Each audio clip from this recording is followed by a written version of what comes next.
Hey, what is up guys, welcome back to the channel and welcome back to Gran Turismo 7. In this video I'm going to be continuing my money making builds and methods, this time covering the Mercedes-Benz CLK-LM updated for 1.31. Now this is going to be a double money making method. We'll have a 600pp build and a new 800pp build. So this car is currently unavailable in the Legends dealership, however with it being one of the more popular car choices in the entirety of Gran Turismo 7, I'm going to assume a lot of you will already own it and be interested in updated builds for update 1.31. First of all, I do want to give a shout out to the livery creator for this video. It's the first livery I put on the CLK and I've kept it ever since. It's kindly made by PD and then a bunch of numbers after his name, so big thanks to him. So the first of the two builds I'm going to showcase first is going to be the 600 build. For this one, it's going to be usable at Tokyo Expressway in Japan, and it's going to be the World Touring Car 600 event. Now let's have a look at the tuning sheet. So for this one, you're going to want comfort hards for both front and rear tyres. It's mainly going to be a wall ride build. So body height is going to be 55 at the front and 60 at the rear, with the anti-roll bar being 7 at the front and 2 at the rear. Compression is 35 for both and expansion is 45 for both. Natural frequency at the front is 5.00 with 4.50 at the rear. Negative camber angle is 2.5 at the front and 1.3 at the rear. After that we'll move on to the toe angle, and at the front we're going to have it as 0.05 outwards, and then at the rear it's going to be 0, so nothing needed on the toe angle at the rear. Initial torque is going to be 23 at the rear. Acceleration sensitivity is going to be again 23 at the rear, with the braking sensitivity going to be 22 at the rear. Fully customizable manual transmission set to 320. Ballast is going to be 87 with a positioning of -50. No power restriction on this build. Downforce at the front is going to be the minimum at 500, and at the rear it is 900. Nothing else will need changing. Now this build here is set for one thing and one thing only: to do a 0 stop at Tokyo Expressway 600. It's very easy to accomplish this. It has a massive fuel tank, obviously running a race car at an event that's realistically made for road cars, so overall you're going to have an advantage there. It's not an insanely fast build, it's not really made to be that way. It is again not power restricted, but overall the top speed on this car just isn't anything too ridiculous. It's obviously running on comfort hard tyres, so in all honesty wall riding is your best bet. You are not going to have grip on those comfort hard tyres really at all, so you know, just go into it with a mindset of wall riding, get it done, and obviously you'll be absolutely fine for your clean race bonus, as long as you don't hit the AI and you don't mess up at the final hairpin. Those are the only two places you will lose your clean race bonus. Anywhere else you are still safe as of update 1.31. So let's quickly go over the Tokyo strategy for this vehicle. So what you want to do realistically is run it at fuel mix 1 on the straights, and then as soon as you kind of get into the corners and for the rest of the track you want to run it between fuel mix 3 and fuel mix 4. This will enable you to do a 0 stop run at Tokyo. So as usual, what you're aiming to do by turn 1 is basically take the lead of the race. In terms of overall difficulty for this event, it's really up to you what you want to run it at. I'd recommend just running it easy with this build. You are overall not the fastest thing in a straight line. The opponent's car will very much match you, so just be fully aware of that. But as you can see, if you do a bit of a wall ride turn 1, you're pretty much going to take the lead, and from there you don't really have to worry about the AI. Just continue to run the wall where you can and take advantage of your acceleration and just overall better feeling of the car. As you can see, we've turned it down to fuel mix 4, and this is the way I'd recommend running it until you kind of figure out where your fuel mix is at. It usually balances itself off after a couple of laps. On lap 4, this is when you start getting the more drier conditions. This is when you'll have a bit more grip on the comfort hard tyres, but overall they are pretty poor tyres. They're not fast, they're not that good for grip, so realistically just don't be relying on them. You may notice a bit of a dip in your overall lap time at this point, but it's not going to be anything too extreme whilst we are running this tyre compound. As you can see, we did manage to finish up on a 0 stop, and we had a decent bit of fuel left, so it's nice, easy, first place 0 stop method, and you will find yourself overlapping the AI, maybe getting stuck in traffic. Now as you can see, I did it in 25 minutes 25 seconds, 0.156. managing to lap all but one cars. I did have a couple of offs during this run, so it realistically wasn't the best overall run. We did a fastest lap on lap 7 of a 2 minutes 4.035. After that you'll start getting a bit of tyre deg. It's never anything too much, however it is kind of noticeable in terms of your lap times. So a little trend you may notice, once it dries up is your lap times will go down and then begin to go up into the later stages of the race when the wear kicks in.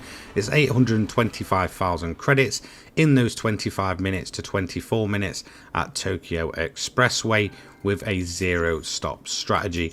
Nice, easy and straightforward. So let's move on to the second of the builds, and for this event we're going to be running it at Italy at the Sardegna road track, and it's going to be the World Touring Car 800 event.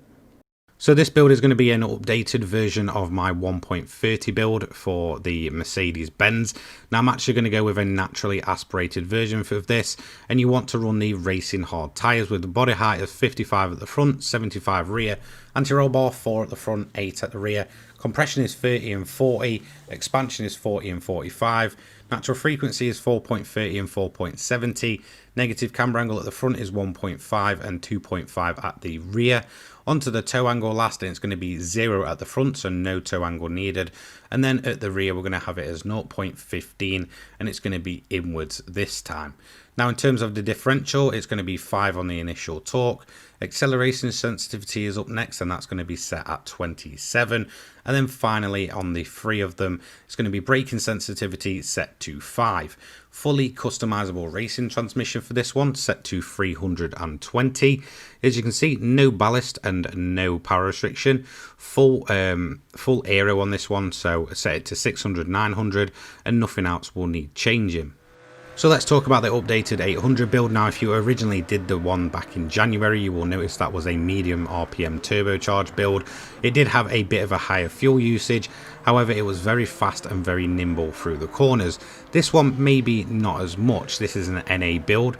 You are getting essentially instant power delivery since you're not relying on a turbo on this one, and overall the suspension will not need changing if you do already have that build. Those suspension changes still work in update 1.31, so you won't have to worry really about going back and kind of altering all of that.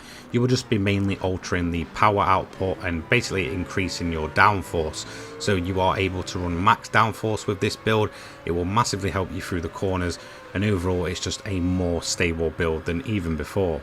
It's just removed the addition of a turbocharger, and it's obviously not power limited like it was previously prior to update 1.30. You're really able to squeeze a bit more of a straight line power and acceleration power out of this build as a whole. So to run this one, you're going to be doing a one-stop method. So realistically, all you want to do is switch it to fuel mix free. Once you have done that, you're pretty much good to go to just go ahead and overtake the AI. In all honesty, they're no bother here. They're very straightforward. And the only thing you realistically need to be kind of aware of in terms of your clean race bonus is basically just watching out for yellow flags. If you do see one, don't overtake the AI. You will lose that clean race bonus. If you do end up in traffic, just be aware of the AI. If you hit them, you will take damage. It can really slow your lap times and kind of ruin an overall run if you're in too much traffic. So I do recommend just putting the difficulty up a bit. I was running it on easy here, and I had a couple of moments of just ended up sitting in big chunks of traffic, and it really killed my overall time. So in the early laps, you just basically want to thread your way through the rest of the grid. You should do it nice and easy. In all honesty, you're just overall a lot faster. I took the lead around about the mid to end point of lap 2. At this point, this is realistically where you should be aiming to also take the lead.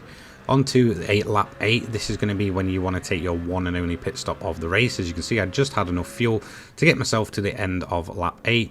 At this point, you won't need to change your tyres. The hard tyre compound is massively durable after update 1.30, and whilst it's not overall the fastest compound to run on, they are very, very good for doing an entire run without having to change.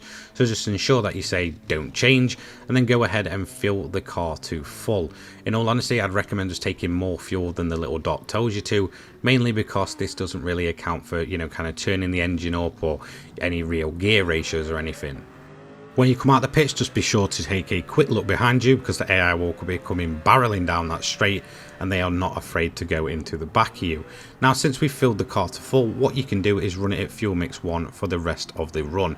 You're essentially just turning the rest of the run into a sprint run, so go ahead, finish it up, and just take as much time as you need to essentially finish up your 15 laps.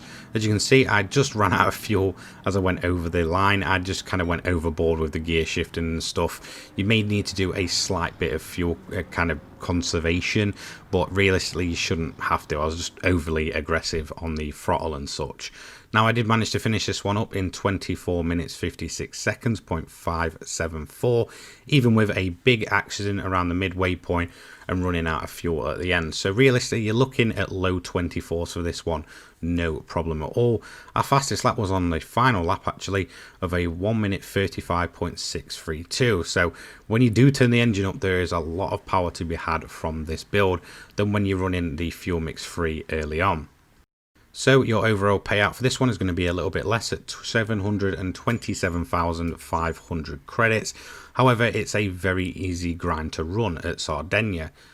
So there we have it. That is the CLK updated with an extra build of a 600 build. Now, it is possible to do the exact same with the McLaren GTR from Group 2.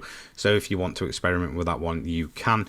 This is just to really show that the new update has actually allowed some of the cars to run, I guess, much more reliably at other events than they would have originally been able to prior to update 1.30, even if we have, I guess, overall had a massive nerfing of some of the cars.